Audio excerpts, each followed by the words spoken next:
Good evening, good afternoon, good morning, wherever you are in the world right now. It's time for another happy hour live webcast from WhiskyCast. I'm Mark Gillespie. Thanks for joining us. And before I bring in our guest, Bill Samuels Jr., just a quick update. You'll recall last Friday, Jeff Arnett from Company Distilling was on. And I told you at the end of it that I was going to have Christina pick up a bottle or two of the company Bourbon while she was down in Tennessee. Well, she did, and I will have my tasting notes for it on this week's show. Spoiler alert, the fact that I'm telling you about this after Jeff said, if you don't like it, just tell me quietly. The fact that I'm even telling you about it says that it wasn't bad at all, and I did enjoy it. And I'll share my tasting notes on the podcast this weekend. Let's bring in our guest right now. The one, the only, Bill Samuels Jr. from Maker's Mark. Bill, how are you tonight? Well, I'm good. It's Good Friday evening. It's just starting to rain in Louisville, so this is the perfect spot to be. And you're in the office at 5 o'clock on Friday night, which is rare for you, right? No, it's not. It's really not. Even though I've been retired 11 years, I was always much better at working than I was socializing. So this is my home away from home. So it seems like you're almost busier now than you were before you retired. Well, I'm busier. It takes me longer to do anything, and I don't have to do any, and I'm not invited to do anything serious, but I do get to enjoy the good work of my son and his team. And I must say, regretfully, that they're doing a much better job than I did. Well, they had you to learn from. They don't say that.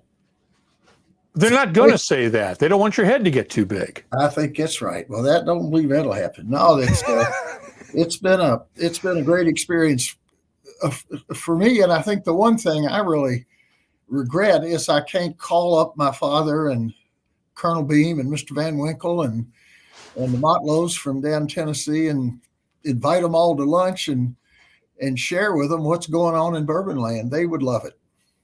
I mean, most of them spent their careers being abused by the Women's Christian Temperance Union and the Anti-Saloon League and local governments, and all of that's disappeared.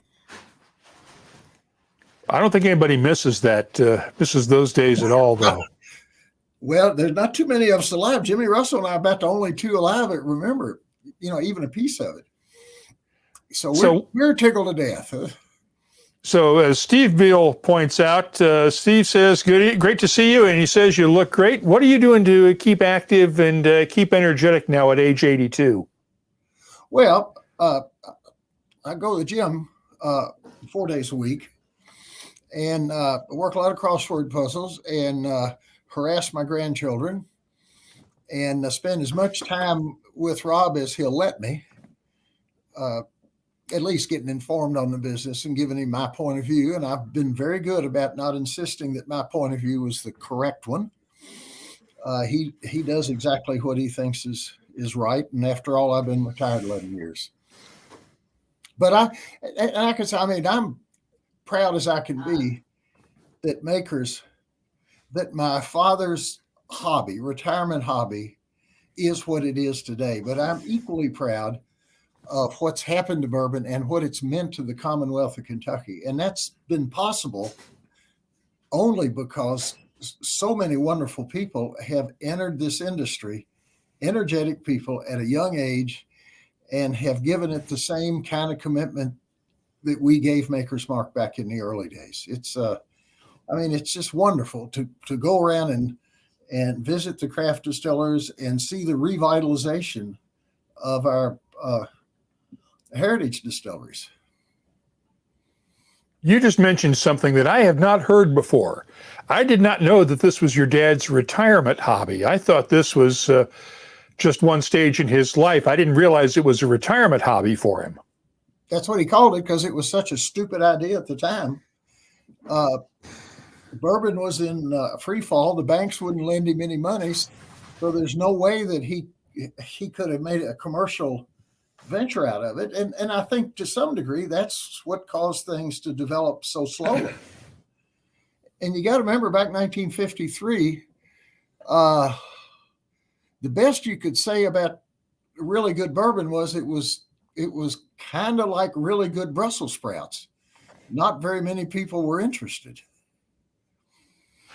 And if it's a hobby, it doesn't, it doesn't have to rationalize anything. And if it fails, hobbies fail, no big deal. And he made a pretty significant investment, not in the facility. That was only $35,000, but your working capital, even if you only make 1,000 barrels a year and the bank doesn't give you any money, you're operating out of your back pocket. And I know when I graduated from high school, which was the 5th year of it, I thought we were going in the poorhouse, and so did my mother. And that's really what energized her to get on the ball and design the package for him. Came up with the name and, of course, the red wax. All that was hers. And it was out of sheer panic that he didn't have enough sense to do it himself. I'm familiar with that sentiment, that feeling. I've had that happen in my life, too, a couple of times. But your mom is also in the Bourbon Hall of Fame, along with your dad and along with you. But a lot of folks don't really realize that Margie Samuels really should be the first lady of bourbon for what she did, keeping your dad in line. Well, and we never recognized that because she was so domineering, and we were so glad when she left the room or left the meeting because life just got more comfortable. And the fact she never really worked for the company. She would only sporadically have ideas. And fortunately for us, the great majority of those ideas ended up being very good, like the Bourbon Trail. Bourbon tourism started with her need to make sure my sister had a job. And Leslie really was only qualified to talk. And so she was the first tour guide in the bourbon industry back in 1969. And of course, we all like each other. So Leslie ran around after she got a few visitors. And before you know it, she had Barton and Heaven Hill and Willett on board. And our purpose was really community development for Bardstown, to put butts in beds in Bardstown. And that was the humble beginning of the Bourbon Trail, long before it was ever called the Bourbon Trail. And it has really skyrocketed to the point now where 1.5 million visitors last year. Yeah, and that's through COVID. I think the restriction is going to be our collective ability to deal with all the people and to deal with them like we like to deal with them, which is as if each one is the most important person that's ever visited the distillery. And we've all got that same mindset. So there's a little concern about if it gets too big too fast before we're really able to deal with each visitor personally. And I know that's the goal of all of us. And we've been able to manage it so far, but there is a limit. We have a comment from Bill Ricker up in Boston. If bourbon were really like Brussels sprouts, I might like more of them. Think of it as a figure of speech. That was actually the comment that our banker made in apologizing for not being able to make my father a loan in the beginning. And I'm thinking, bourbon, there's really not much interest, Bill. Maybe you ought to try something else. I'm thinking some of those bankers were kicking themselves about 15, 20 years later for not being in there at the start. Yeah, they should have been asking for stock. We have a comment from Chris Tadsenko down in Australia. He still has his empty first bottle of Makers for in Australia with the label saying imported by Suntory. And the last time he saw you, you asked for that bottle as you do not have that label. I don't. What do you not have of Makers that you're still trying to track down besides that one? Well, actually, a lot of the things that we're trying to track down, nobody ever threw anything away since 1953. So we've got it all. We've got even Mom, the wax pot that Mom dipped the first bottle in. That's on display at the old family home that Rob bought back within the last year. But a lot of the stuff we don't have has to do with the family before 1953 1943 when my father sold the old TW Samuels company. And from time to time, we get people bringing stuff to the house, and very slowly we're reconnecting our history with the 18th and 19th century. What was your thought when somebody decided they were going to try to resurrect the old TW Samuels Distillery in Gatesville? I think it's great. It's really right next to Samuels, Kentucky, which is right next to where the old family homestead is that we've restored. So, yeah, we welcome it. It's a very interesting place as it is, because the last time it was actually used other than bottling was 1943. So it looks like a ghost town of old machinery. And especially if you're an engineer, you'll love it. It's not actually a tour, but you can get access to it. Somebody's over there all the time. And there's not much activity. I keep hearing that it's going to be restored. They're going to do this and going to do that, but I haven't seen the outcomes yet. Yeah, and same here. You mentioned engineering, and let's talk about your background in rocket science and engineering. And before you got moved into the whiskey business, one of the things we talked about before we started the show was a number of the craft distillers and the folks that are entering this as second careers, sort of like your dad did, had come out of the tech industry, come out of engineering backgrounds, come out of science backgrounds. What does that give somebody who's coming into distilling? Well, the main thing for me is that the majority of the craft distillers have a technical background. It tells me that they're focused on the product and the integrity of the product and crafting something interesting and possibly different. Or if it were more slanted towards salesmanship, the focus might be on a marketing plan or strategy. And being an engineer myself, and Dad was a mechanical engineer and Mom was a chemist, everything he did in those early days was really focused on the organoleptics of what he was up to. When I started, he didn't have a budget. So it was, let's do a little bit better every year. That was kind of the goal, but let's don't screw the whiskey up in the process. And I'm seeing a lot of that now, and I like it. You told me before that one of the things you've been doing is going around and visiting a bunch of the craft distilleries around Kentucky. What are you seeing that impresses you about these folks? Well, they're all sharp as they can be, for one thing. We never had young people like that wanting to get into the industry in the 50s, 60s, 70s, even the 80s and into the 90s. So that's a good sign. I think, and they're all solid. And I've always felt like, well, eventually we're going to have a downturn. And isn't it nice that we're going to have really sharp people going into that downturn? Gives us collectively a much better chance to survive it and move on to the next level. Before bourbon, back in the 19th century and really well through Prohibition, it was a commodity. Everybody did the same thing. It was either boom times or down times, much like being in the coal business. And it's very different from that now. Do you see a downturn coming?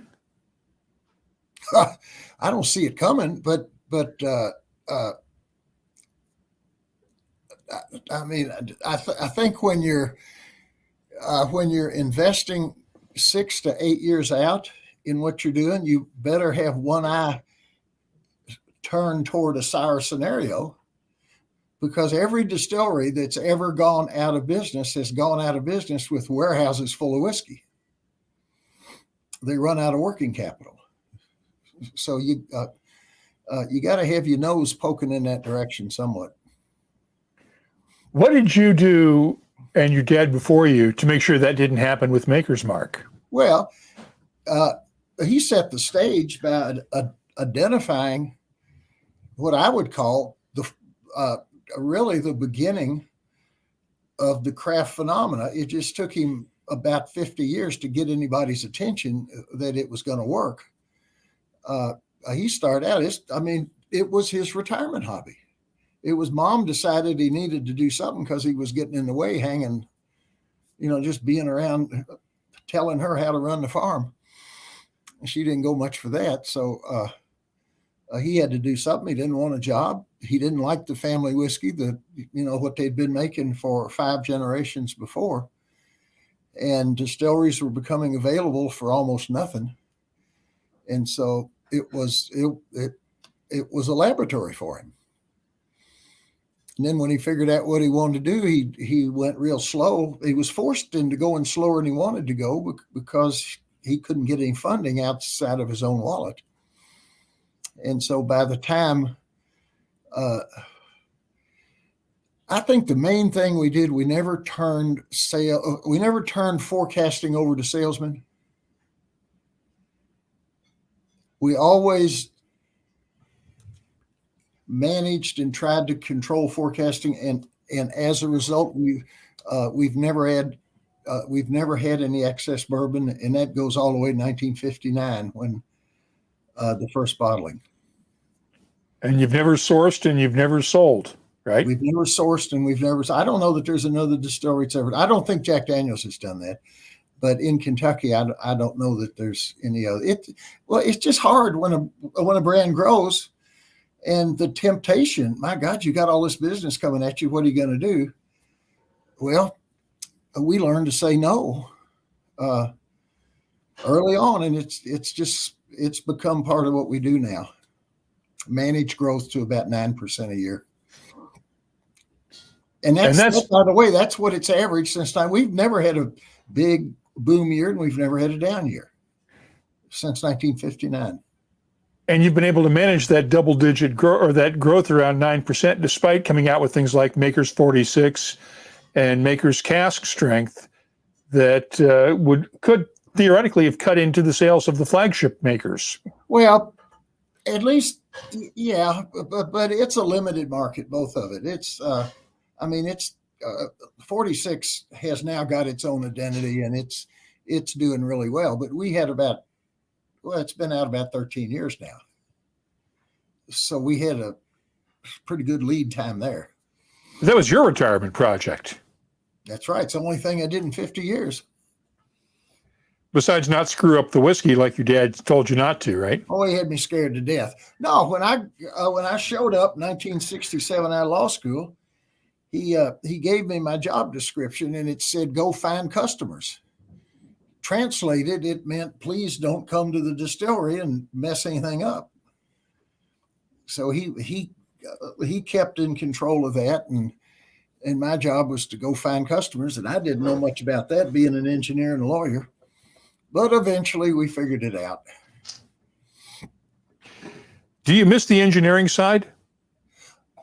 Well, I don't really miss it because we're basically in the engineering business at the distillery. We're constantly built. Remember, my engineering is structures, and we're all the time building something down there, and I love it. I am in the way. I'm like a kid. Reminds me of the story you tell about playing Lincoln Logs with Colonel Beam as a boy. Well, and that might have been where the interest started. He was a great mentor, even though he died right before my 8th birthday. God, I spent so much time with him, and he always talked while I was sitting on the floor, building things his way with his Lincoln Logs. He's always telling me I ought to get into business. I told him I wanted to be an architect, and he said, "Don't do it." He said, "Every time anybody in your family's ever tried to do something other than make and sell whiskey, they screwed it up." And so eventually, after I wasn't a horribly successful rocket scientist, and probably would have been a mediocre lawyer, came back to the company, made the commitment for 1 year. And it was so darn much fun working with my father, and he agreed maybe we ought to try and make this a viable commercial enterprise. that I said, Lord, this is, I'm not going to have an opportunity like this to be able to work with him and do something that I'm really passionate about. And so we joined hips and off we went. I am sipping from my ambassador bottle. Aha, that means you've been to the distillery again. Many times over the years, but I've been sitting on this since 2013. Yes. And I've still got, and I hadn't opened it until today, but I wanted to open it. And we have a question or comment from Chris Ratcliffe. The Makers Ambassadors is such a wonderful, engaging program. Whose idea was it, and how many ambassadors actually come to see their barrel and get their bottles, like I did years ago? Well, it really was my idea, but I didn't have the technical skills to know how to make it work. So we had to hire a consulting company to put the idea together. What we really wanted to do is to have a connection with friends of the brand. For the first 30 years of Maker's Mark, all our customers were in Kentucky. And to be honest, we probably knew 70% of them. And so when that Wall Street Journal article hit 1980, that was the instant explosion into the influence centers of every important bar and restaurant in a major U.S. city had to have a bottle of Maker's Mark. But it was also the end of our ability to communicate directly, both ways, dialogue with customers. So I said, what if we could have a program like the airlines have, but without trying to sell anybody anything, just a way to connect. And in the beginning, we just, it started 10 or 15,000 ambassadors. I think now it's around the world, maybe 400,000 or so. And you would be amazed the number of them make the pilgrimage to Kentucky. I would say it's in the 25 to 30,000 a year. Just come down to get their ambassador bottles when it's time. And they wait that 6 years from when they get their birth certificate till they get the actual bottle. We try to stay in touch with everybody during the 6 year interval. And a lot of people, if they're within a reasonable distance or if they've got family or anybody in the area, they'll sneak by on a vacation trip. Love it.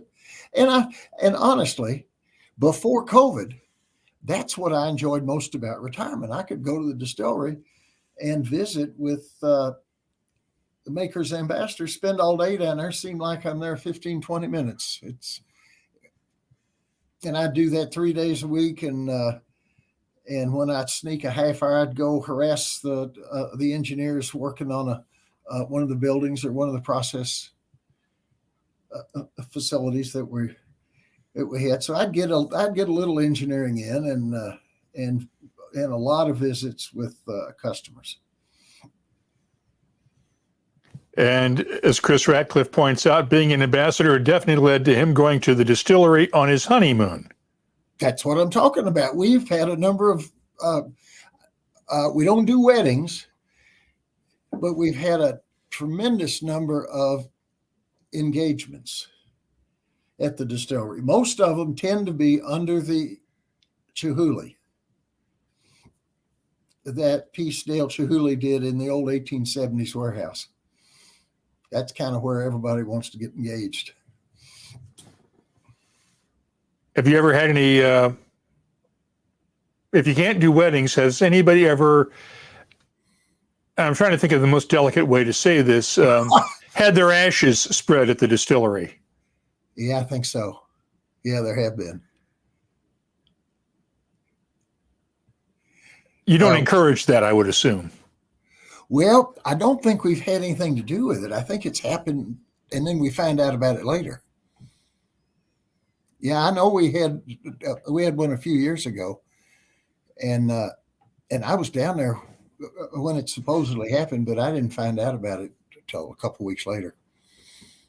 But I did notice there was some unusually tall green grass in this one area next to the creek, and I think that might have been it. What does it say about the work that you and your family have done over the years when somebody has that level of passion that they want their ashes spread at your distillery? Oh, I mean, that's what makes it so much fun, being there and talking to the visitors that come through, particularly the ambassadors, because they know so much and they care so much. And it's just, I mean, it just makes an old man feel pretty good. I really wish Mom and Dad could sit there with me and listen to all the comments that the folks make when they come down to get their bottles. So they come down just to visit. Comment from Christopher Malloy. It must be an amazing feeling to have your product on the shelves of nearly every bar and restaurant in the world. Congratulations. Let me ask you, where's the most unusual place you've seen a bottle of Maker's Mark? Oh, well. In traveling around the world at various bars and places all over the world. You got to remember, before 1980, before that Wall Street Journal article, there was no place out of Kentucky I could go where I could find it. And then after that, it took a while when you got out of the big cities. And I think maybe one of the places when I was out in Montana one time, and it was a little town called Moose, and the advertising guy was out there with me, and he knew they didn't have it, and he said he'd like a Maker's Mark, and they came back with a can of baking soda. They thought that he had ordered baking soda, and they had a little can of that. So that kind of put us in our place. But I mean, in the beginning, remember now, 11 years ago, my job was to hopefully create Maker's Mark into an American iconic product. My son's job is to maintain that, enhance it if possible, and internationalize Makers. So since I retired, I have not done a lot of traveling outside, so I haven't really seen the job that's been done in Europe and Asia in the last 11 years, but I know it's significant, and I'm awful proud of him for doing it and doing it well. Great comment here from John Kalinowski. Thanks for making Maker's Mark with a low center of gravity. I bought one immediately after the Fukushima earthquake in Tokyo. Other bourbons were all broken on the floor. You got him through the aftermath. Well, that's Mom. She designed the bottle. I don't know that she had that in mind. Yeah, because this doesn't tip. Yeah, no, it doesn't tip as much, does it? Well, I'm glad. I'll have to send her a note on that one. Brian Cox, a former colleague of yours, your old brand manager in France at one point. That's where he got his start in the whiskey industry. He wants to know what you loved most about working in the industry, and what did you enjoy the least? Oh, the least was the air travel, by far. And the most, two things. The most, number one was the people, and number two was the creative process that we went through that resulted in Maker's 46. I mean, that took me right back to my engineering roots, and I loved it. Project management. And that was the last thing I did. So I had been a long time since I was a project engineer on something. I remember tasting Maker's 46 with Kevin Smith back when he was master distiller in the Food Network studios in New York City. He was there doing some stuff, and I went in to meet him there, and he brought a sample of Maker's 46, and I'm thinking, we did something new. He said, we did something new. And I'm going, you what? You did something new after this many years? He goes, yeah, we did something new with staves. And I'm going, okay, let's try it. And I'm thinking, wow, this is good. Yeah. And it went from there on to the private label selections, that the private select barrels that really just sort of expanded to that, didn't they? It was interesting because Rob and Jane Bowie came into the office after I'd retired, and they were getting beat up because we didn't have a barrel select program. And Rob said, we can't have a barrel select program because all of our barrels are supposed to be the same. Our objective is continuity.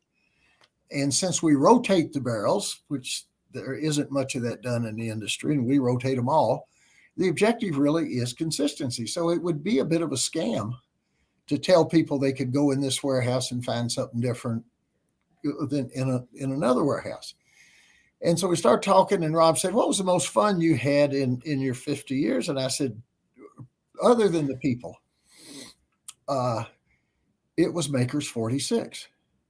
And I said, it was so much fun. What would happen if we would reverse that and take me out of the picture and call and allow our customers to create their own version of Maker's Mark, which is exactly what I did. I had boundary conditions. I couldn't have run off the reservation with this thing. We put some pretty tight boundaries on it. The one reason we wanted to continue to be able to call it Kentucky straight bourbon, so it couldn't be influenced by any other spirit and anything other than oak. And so that's what the Independent Stave Company helped us create. And now you come to the distillery and you have 1,010 ways to create your own version of Maker's Mark. You better have a good night's sleep the night before and get ready for about 3 or 4 hours of pretty intense work. And they have created some unbelievable products. Question from Chris Ratcliffe. Were you ever tempted or advised to screw with the whiskey by doing things like higher price points or vintage expressions or limited releases other than, say, the Keeneland bottles and special releases and things like that, or special whiskeys? Well, first off, all our whiskey special. It's all the same thing. We have one mash bill, and everything that's done has to be legitimate. It has to not be a gimmick, and it has to have some organoleptic distinction that we think is worthy of putting in the bottle. And 46 was the first time that we got to that point, and that took 50 years. And now, using that wonderful process, we have options. Plus the fact I did something really stupid. In the early days, my father would bottle one barrel unfiltered and would cut it down to 101 proof, which was the lowest proof that he could bottle without having to filter any of the fatty acids out. And that was for him and his friends. So I come into the business in 67, and I'm noticing that about half the phone calls I get and almost all the harassment is people want to be on his gift list. It wasn't in the market. He had one barrel, which meant he had about 25 cases. He had maybe 300 bottles for the year, and he would give out about 285 of them. And we'd have about 3,000 or 4,000 people a year wanting to be on that gift list. And I made the incredibly brilliant decision that he needed to stop doing that because it was wasting my time. That's a true story. And so he said, all right, I'll discontinue it if it'll make your life easier. And so we did. And then Rob happens to find a bottle about 4 years ago and says, what is this? And I said, and I told him. He opened it up. He said, this stuff's really good. Why did you kill it? And I told him, I said, well, it never was on the market, but it was. And so, it was on the market in Japan for a while. And that's when we killed it. But it's now back on the market since I'm retired. And he didn't even ask me if it was a good idea this time. Speaking of good ideas and bad ideas, and I got to bring this one up. Who was really responsible for the 42% version a few years ago? Well, I will be honest with you. I'm looking at a bottle of it. I have a bottle on my shelf behind the camera. Well, what we found out in that was that our customers would forgive us once, but we have learned not to do it again, not even to think about doing it again. In all fairness, Rob was in, I think, his second year running the company, and I had put him in an awkward position by committing quantities to certain markets if they would invest ahead. And we had about 6 months of bad barrels and lost an extra 5 or 6% yield. And we didn't know it till we got to bottling the barrels. And he was out of whiskey and had firm commitments, and people were screaming at him. So we thought that would solve the problem. And right before he did it, we had a chat, and we said, if we're going to do this, we need to tell our ambassadors, because it's the usual where you just try to slip something like that through. And we said, no, we're going to announce it. We're going to tell them what we're doing and why. And we thought everybody would be so pleased that we were upfront and told them. And this was on a Saturday of, I'm going to say Valentine's weekend. And within 2 hours, we had over 250,000 emails back. And every one of them was madder than hell. We had zero support, 250,000 irate ambassadors. And the very next Monday morning, we started printing the labels, telling the wholesalers not to sell it. We're going to take it back. And so now the ones of it that got out in the market have become serious collector items. But don't expect to see it again. I think if I remember correctly, the even rarer collectible version was the Super Bowl bottles you guys did that year for Baltimore. Because as I recall, the ones with the purple and gold wax were all done at 42% for the Baltimore area. Those didn't get recalled. Well, you know more about that than I do, because I was retired, and this is the first I've heard of that. Because that was the year. It was well, and it just got worse, because as soon as it was introduced, Jay Leno talked about us every night for a week, and it wasn't good. And I wasn't sure we were ever going to climb out of it, but our beloved ambassadors forgave us. We apologized, took the whiskey back, and it was a great lesson to all of us. But other markets do not get that same 45%. As Chris Jasenko points out, when it was first released in Australia, it was 86 proof, 43% back in the 90s, and then dropped to 80 proof about 20 years ago. And his favorite makers is the 101 proof, along with the selects and the FAEs. But other countries do get a weaker version of makers. They get it at 40% for tax reasons, basically. That's for tax reasons. There would what they're driving at. They want you to bottle the spirits in the local country, and we're not going to do it. So that was the only option. And Australia is weird because it's the only country that lets you bottle below 40% anyway. I think they have a rule like 37.5 is technically whiskey there. Considering how much grief the Australians give us about our beer in America, I think we need to give them more grief about weak whiskey there. Well, it's more than weak whiskey. It's the standards of identity, and they want to define bourbon and all. They don't make bourbon, but they want to tell us what bourbon is. And Chris said no one's complaining because at least they still have makers available in Australia. Well, and that would have been the option. I didn't like it at all. That was actually a decision that I made, and I was ready not to go. But we had so many people from Australia that were writing us and saying, no, we got to have some. And so we did it.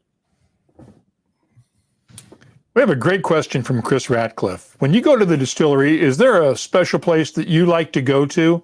Something that has some sentimental meaning for you? Yeah, there is. And it's my favorite room down there. And unfortunately, nobody gets to go much. It's the boardroom. And I've got all of the stuff that I really enjoy. We've got a family. I had a great grandfather that was actually involved in getting Abraham Lincoln elected, and we've got an original Lincoln letter on the wall. We've got Frank James's pistol from the final surrender of the Civil War, which took place at our home.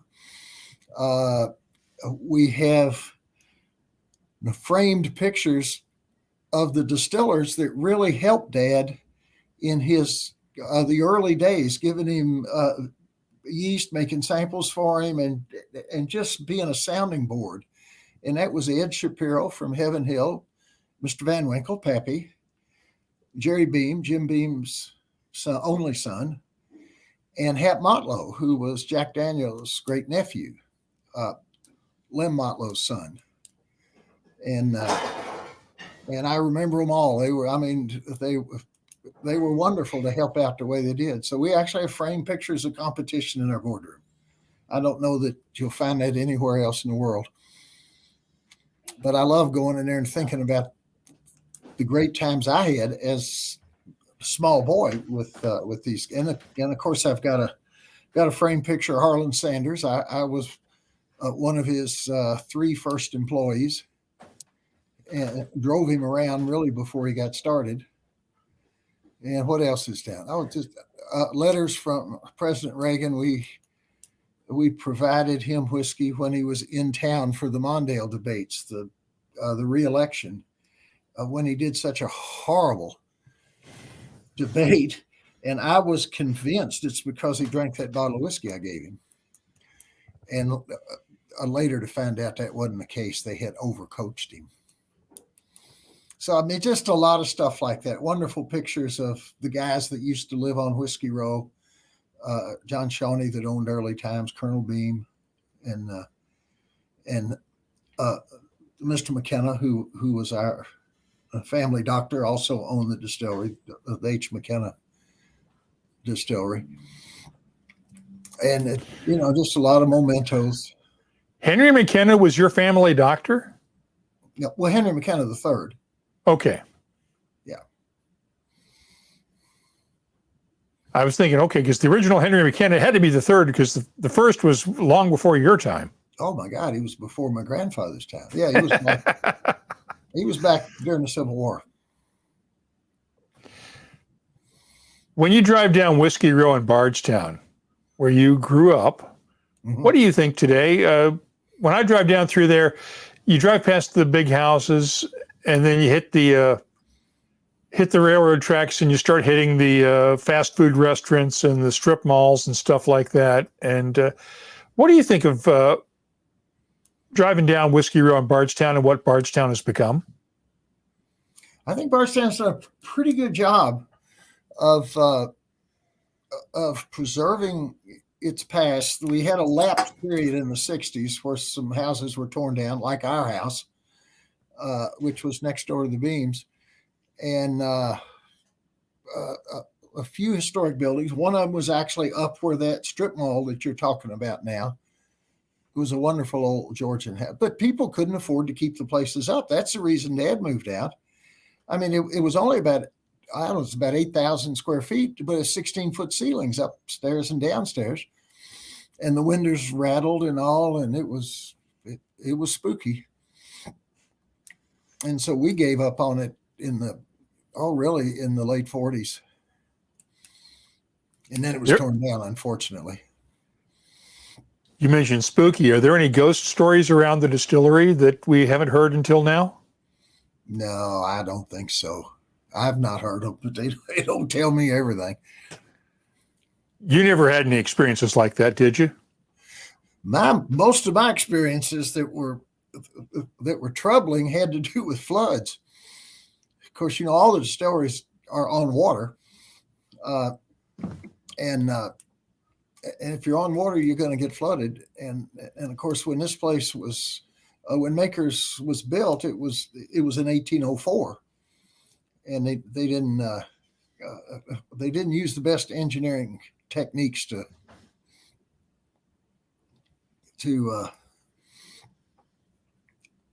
build a thing. They just set it right down next to the creek, and we were constantly lifting motors out of the water and stuff.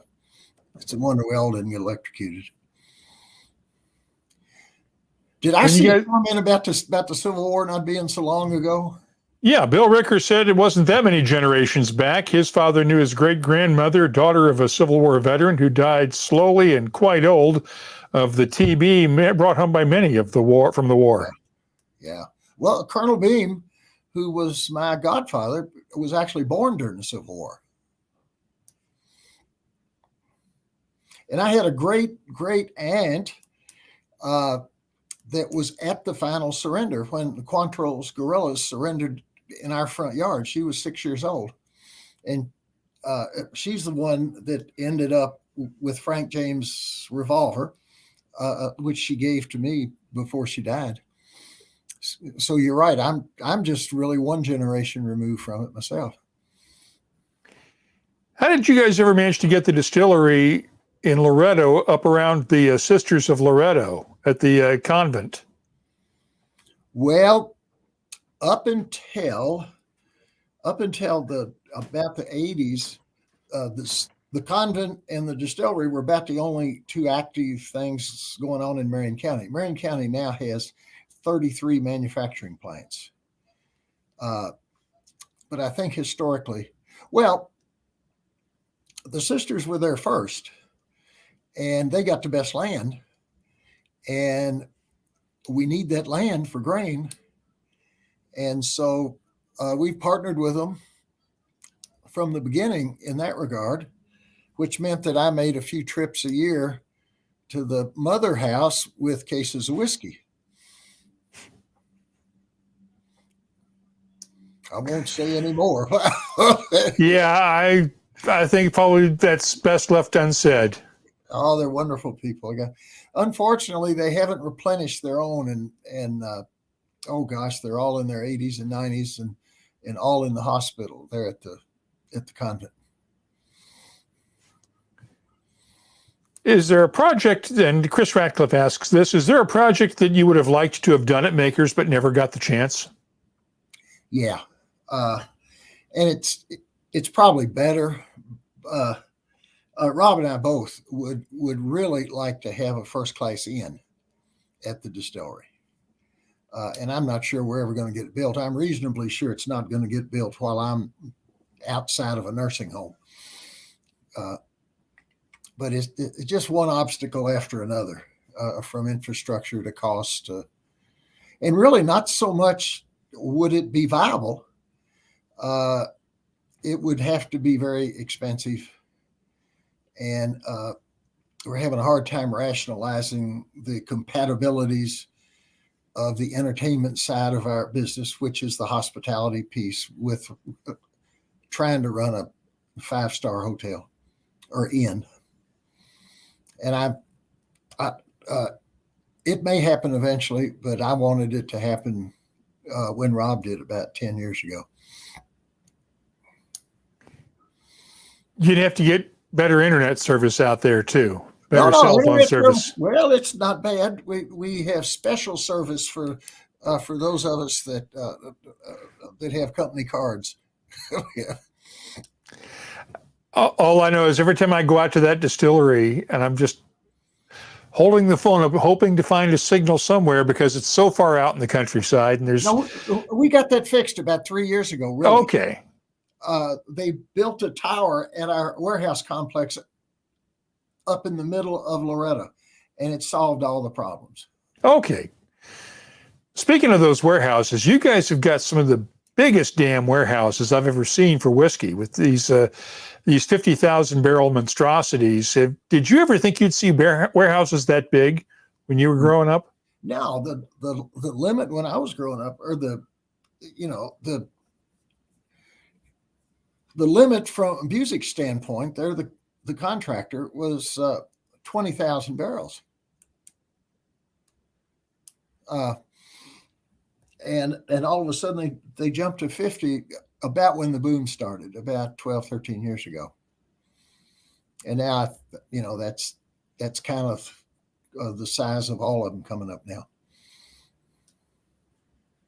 I'm looking at these warehouses at 50,000 barrels, and back when they had the one at Barton that collapsed a few years ago, did some calculations and found out that the weight of one of those 20,000 barrel warehouses is the weight of a 747 fully loaded at takeoff.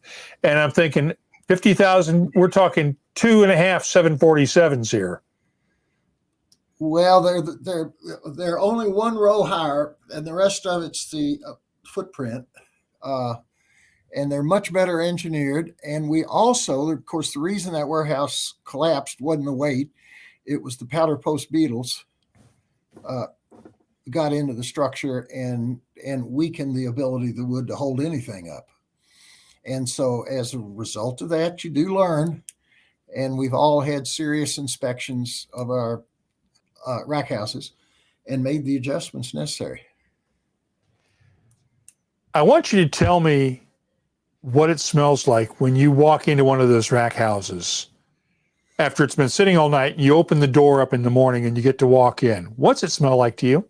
Well, it depends on when it is. It smells best in the summer, and it smells better at our place because we only have the mature whiskeys on the bottom floors, because all the new whiskey starts on top, and the aroma of the whiskey is much, much better as it gets older. And so the lower three floors are all maturing whiskeys, 4, 5, and 6 years old. So in the summer, when it's hot and humid outside, to walk in one of those warehouses, it's just magic. Last question. It would be a good place to have a party and spend a night. That it would. Always wanted to camp out in a warehouse overnight. That would be fun. Oh, yeah. Last question. What's your legacy going to be 50 years from now when they write the history of Maker's Mark, the next generation? What are they going to say about you? Oh, I don't know. Probably if I did anything, it was led the charge on the rebirth of bourbon. Mom and Dad did the heavy work as far as creating a bourbon that had the potential to be discovered in the market. And I spent about 80 hours a week, 50 years, not only taking it to the market, but taking it successfully. And along the way, in engaging the interest of other distillers that they could do the same thing. And as a result, we've got a lot of great whiskey in Kentucky now. I can't put it any better than Brian Cox just did. You helped create the rebirth of bourbon that we have today. Bill Samuels Jr., thank you for joining us tonight. Sláinte, my friends, continued good health, and keep kicking, and don't slow down anytime soon, okay? Okay. Thanks, pal. Thanks to everybody. Thank you, Bill. Now, that was fun. I want to thank Bill Samuels Jr. for joining us. We will have another Happy Hour Live webcast for you coming up next Friday night, 5 o'clock East Coast time. I'm told that we are going to have the guys from St. George Spirits. Lance Winters will be joining us. And I just want to double check here because I was getting an email just as we got the show started here. Yes, both Lance Winters and Dave Smith from St. George Spirits will be joining us next Friday. We talk a lot about craft distillers that are celebrating their 10th and maybe 15th anniversary. St. George Spirits out in Alameda, California, is celebrating its 40th anniversary this year. So we'll talk with them next week. We will also have the WhiskyCast podcast coming out this weekend. I'll be talking with the guys from Westland Distillery with Steve Hawley about the Judgment of Westland, the tasting that pitted American single malt whiskey against single malts from Scotland, Australia, and India, in a recreation, re-challenge, if you want to put it that way, of the Judgment of Paris wine tasting of 1976. And we'll talk about that on the podcast this weekend. Thanks again to everybody for joining us. We'll see you next week. Sláinte, take care of yourselves, and we'll see you soon. Good night, everyone.